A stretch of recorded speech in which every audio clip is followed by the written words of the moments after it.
अस्सलाम वालेकुम दोस्तों, कैसे हैं आप। उम्मीद है आप सभी अच्छे होंगे।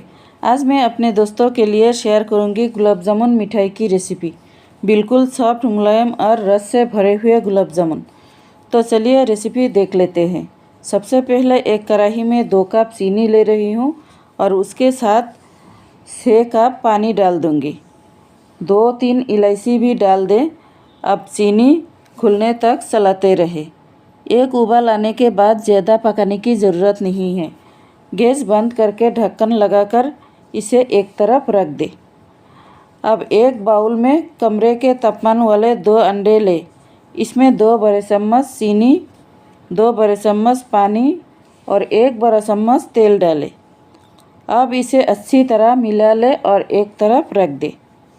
अब 1 कप दूध पाउडर और आधा कप मैदा लें। इसमें 2 छोटी चम्मच बेकिंग पाउडर डालें। सभी सूखी चीज़ों को अच्छी तरह मिला लें। फिर जो अंडे वाला मिश्रण बनाया था उसे थोड़ा थोड़ा करके मिलाएं ताकि डो ज़्यादा पतला ना हो। जैसा आप देख सकते हैं मैं थोड़ा थोड़ा करके मिला रही हूँ। इसका टेक्सचर हल्का चिपचिपा होना चाहिए। अब इसमें 1 बड़ा चम्मच घी डालें और अच्छी तरह मिला लें। फिर ढक्कन लगाकर 15 मिनट के लिए रख दें। 15 मिनट के बाद वापस आ गई हूँ। मैंने हाथों पर थोड़ा घी लगा लिया है। अब छोटे छोटे गुलाब जामुन बना लेंगे।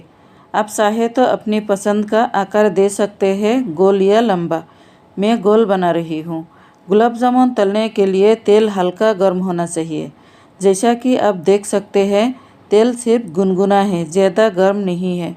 गुलाब जामुन धीरे धीरे फूलेंगे और अपने आप पलटते रहेंगे। मैंने इन्हें हाथ भी नहीं लगाया। अल्हम्दुलिल्लाह गुलाब जामुन अच्छी तरह तल गए हैं। कितना सुंदर रंग आया है। इन्हें तलने में मुझे लगभग 15 मिनट लगे हैं। जो टिप्स मैं बता रही हूँ वही इन्हें परफेक्ट बनाएंगे। अब इन्हें हल्की गर्म चाशनी में डाल दें। इस समय चाशनी भी हल्की गर्म है। अब ढक्कन लगाकर 10 से 15 मिनट तेज़ आंच पर पकाइए। फिर गैस बंद करके पूरी रात ढककर छोड़ दें। अल्हम्दुलिल्लाह सुबह आपको दिखा रही हूँ ये कितने रसीले हो गए हैं। पूरी तरह चाशनी सोख चुके हैं। इन्हें देखकर ही समझ सकते हैं कि ये कितने परफेक्ट बने हैं। अगर रेसिपी पसंद आई हो तो एक लाइक ज़रूर करें।